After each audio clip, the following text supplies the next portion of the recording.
Neurofeedback is this revolutionary treatment to help alter the brain signals. It's a type of biofeedback on the frequency domain of the brain, so how it communicates with itself, training the networks, the structure, and it's been used for over 3 decades, originally treating seizures, and has been used successfully to treat a variety of physical and emotional symptoms. So how it works is 101.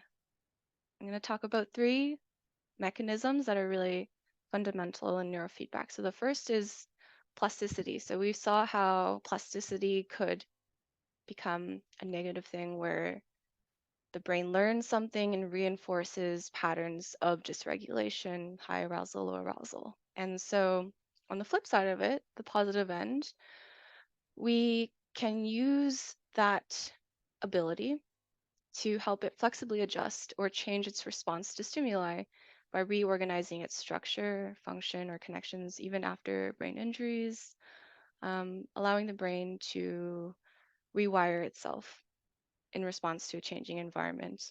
And an analogy for this is somewhat if you were to imagine like a snowy hill where maybe there's a lot of slopes where people go skiing. There are trails that have been really pressed down on, clear, flat. It's just easier to go on those trails again. And it's really difficult to go on a different path.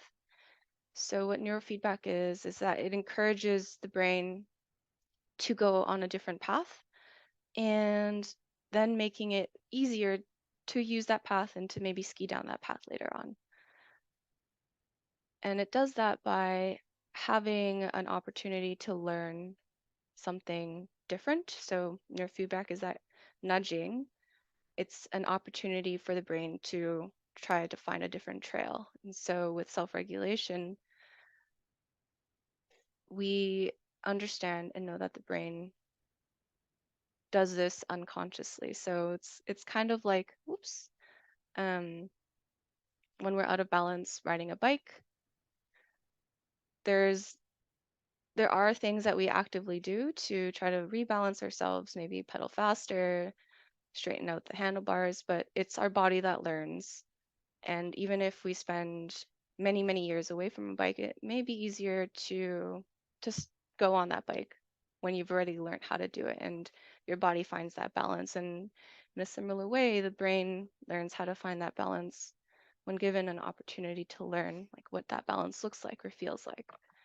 And we can teach the brain to or nudge the brain to do that for itself, to self-correct. And the way that it looks in an actual session, there's this feedback loop. So we have on this left here where it says signal processing, that's the clinicians. There is a computer, an EEG amplifier, and these sensors attached to the amplifier that are placed, the EEG sensors placed on the head of a client, which picks up the brain signals. So all that information is taken up, translated by the computer, amplified back in the form of sensory information. So that's the feedback part. And it's visual information, auditory information, tactile information. So it'll tell the person's brain, that you're doing more or less of a certain signal. So that's the feedback loop that the brain learns from. And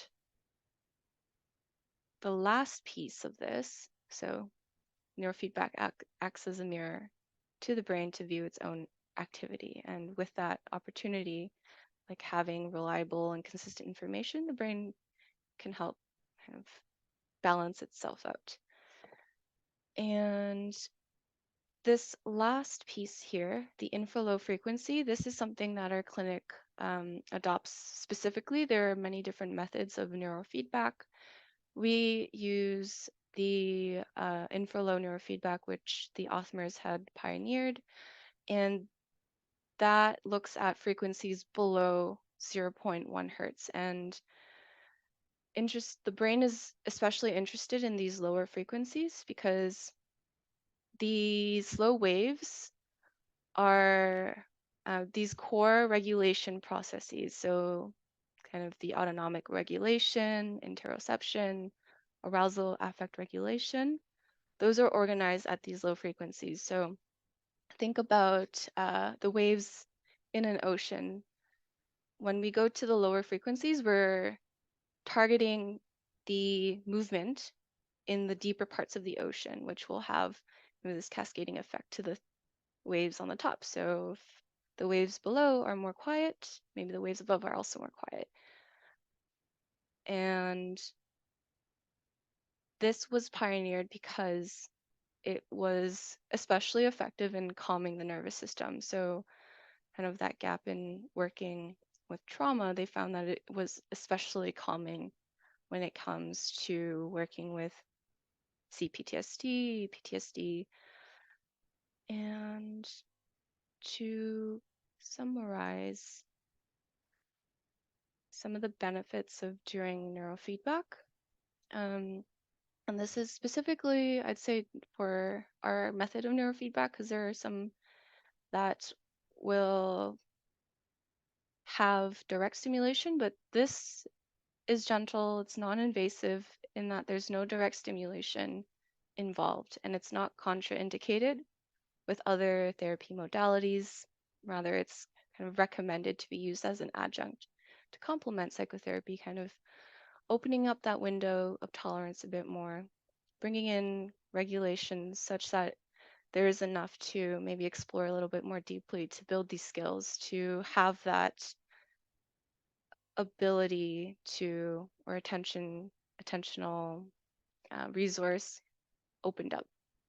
And there are research indicating, and also building on the concept of neuroplasticity, when the brain has ample opportunity to train and to learn a healthier way of being, these effects are long lasting. And typically, the number of sessions that people do is 20 sessions. Um, and lastly, safety and stabilization. So often clients that we see have tried a number of treatments and it they might come in saying that they haven't made a difference or they have worked on a lot but still feel stuck in their nervous system. Sometimes they use those words. And so this approach is really centered on the client's subjective psychological and somatic experiences, and that nervous system dysregulation is addressed from this bottom up approach. And this is crucial because we cannot change or affect or talk to a hijacked nervous system. So, safety and stabilization is really key and emphasized. And really briefly, there's a growing body of evidence, research on neurofeedback. This paper here, for example, has shown or has kind of observed that neurofeedback can be on par with gold standard PTSD interventions, and it continues to grow